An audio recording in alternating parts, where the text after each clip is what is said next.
Super Mario 64 was released in 1996, developed by Nintendo for the Nintendo 64.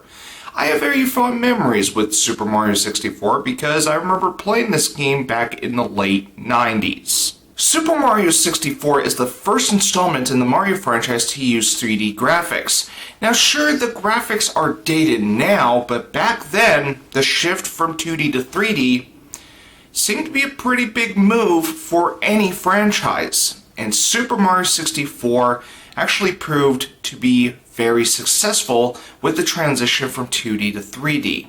The only thing that hasn't aged well with Super Mario 64 is the camera. Because even though it does have a nice camera system for the game, there are times when some things could block your vision because of weird positioning in the camera.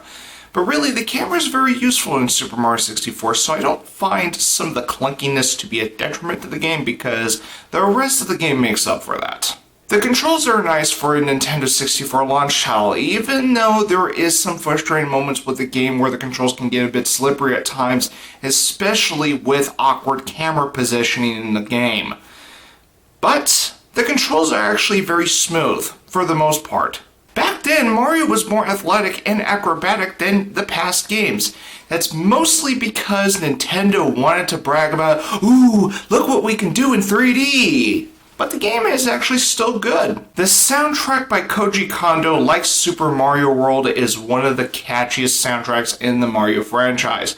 And there's a lot of music in Super Mario 64 that I remember fondly because this was a game of my childhood. One of the nice things about Super Mario 64 is the freedom that you have in how you play this game, when the options are available.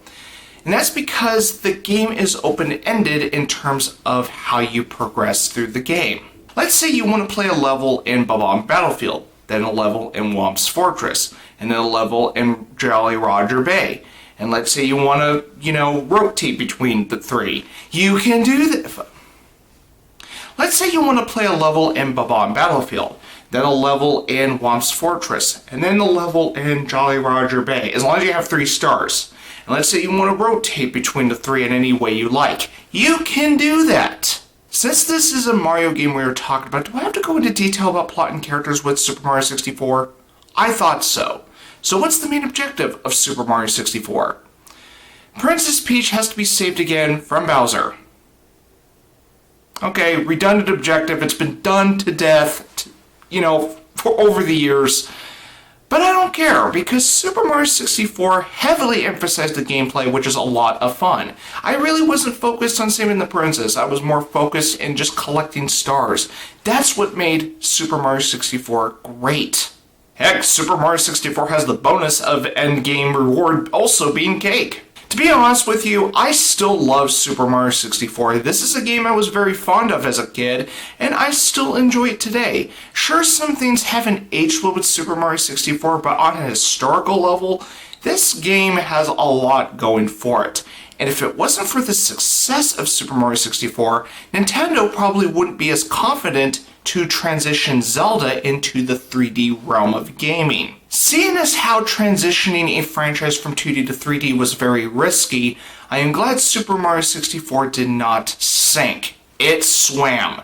It is one of the most important video game titles in the regard of the transitioning from 2D to 3D, which is why I am shooting a 10 out of 10 for Super Mario 64. If you feel so inclined, shoot the like button, shoot the subscribe button, and shoot me a message on your way out. And until my next review, good day and good night.